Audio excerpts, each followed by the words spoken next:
के माध्यम में जहाँ प्राचीन ओक के पेड़ गर्व से खड़े थे, वहाँ वुडलैंड प्राणियों का एक समुदाय रहता था। उनमें सिल्वेस्टा नाम की एक युवा गिलहरी रहती थी। वे अपने माता पिता की निगरानी में एक पुराने ओक के पेड़ के आरामदायक खोखले में पैदा हुई थी। छोटी उम्र से ही सिल्वेस्टा असीम जिज्ञासा से भरी हुई थी। वे जंगल के हर कोने की खोज में इधर उधर भागती थी। उसकी झाड़ीदार पूंछ उत्साह से हिलती थी। उसके माता पिता हेजल और ब्रैम्बल जंगल में छिपे खतरों को जानते हुए प्यार और चिंता के साथ उसकी देखभाल करते थे। जैसे जैसे सिल्वेस्टा बड़ी हुई, वैसे वैसे उसकी साहसिक भावनाएं भी बढ़ती गई।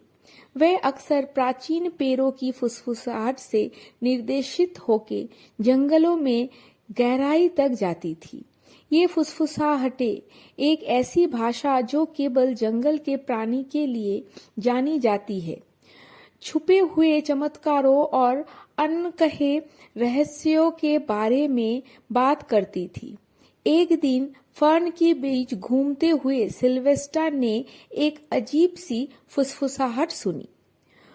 उसमें विस्परिंग ओक के नाम के जाने जाने वाले एक प्रसिद्ध ओक के पेड़ की बात कही गई थी, जिसके बारे में कहा जाता है कि इसमें प्राचीन ज्ञान और असीमित जादू है। कहानी से प्रेरित होकर सिल्वेस्टा ने इस पौराणिक पेड़ की खोज करने का संकल्प लिया। अपने दिल में दृढ़ संकल्प के साथ सिल्वेस्टा घने झाड़ियों और बरबराते झरनों से गुजरते हुए अपनी खोज पर निकल पड़ी। रास्ते में उसने कई प्राणियों का सामना किया। बुद्धिमान बूढ़े उल्लू से लेकर शरारती लोमड़ी तक प्रत्येक ने अपनी अपनी सलाह और मार्गदर्शन दिया। कई दिनों की यात्रा के बाद सिल्वेस्टा अंत सुनहरी रोशनी में नहाए हुए एक साफ स्थान पर पहुंची, जिसके केंद्र में विस्परिंग ओक खड़ा था।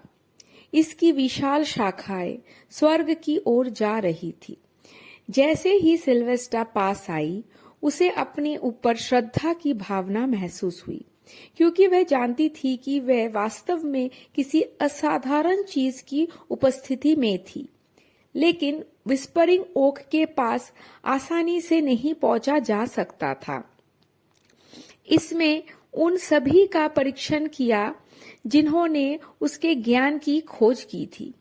परीक्षणों की एक श्रृंखला के साथ जो योग्यता और अयोग्य से अलग करने के लिए डिजाइन किए गया था।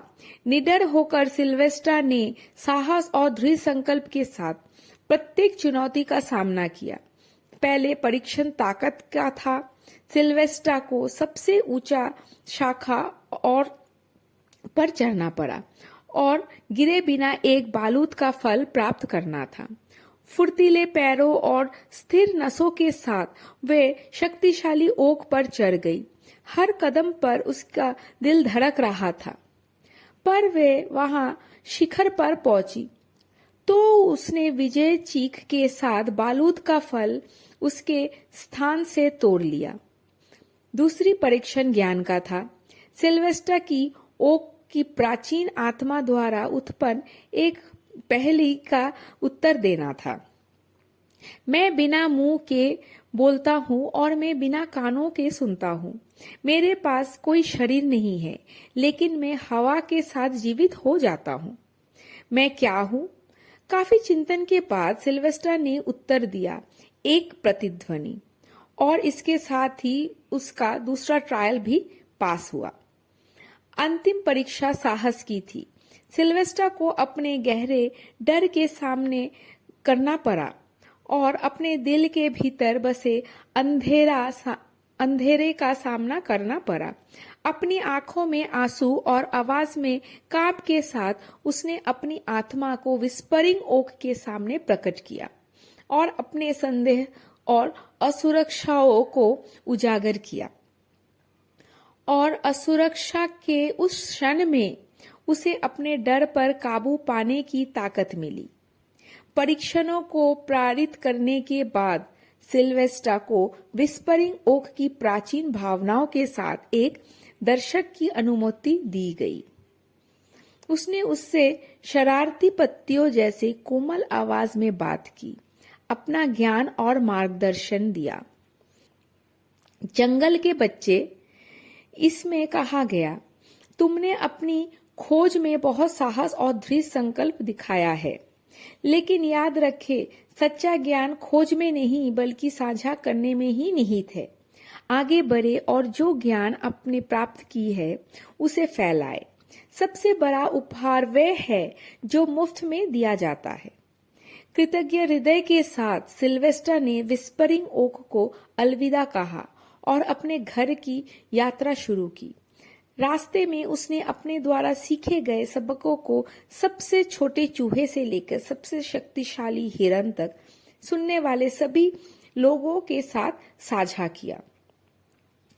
और जब वह अपने परिवार और दोस्तों के पास लौटी तो उसे पता चला कि साहसिक कार्य अभी शुरू ही हुए थे। विस्परिंग वुड्स में जहां प्राचीन ओक के पेड़ गर्व से खड़े थे, वहां हमेशा एक और कहानी बताए जाने की प्रतीक्षा रहती थी और सिल्वेस्टा अपनी असीम जिज्ञासा और साहसिक भावनाओं के साथ सुनने के लिए वहां मौजूद रहेगी।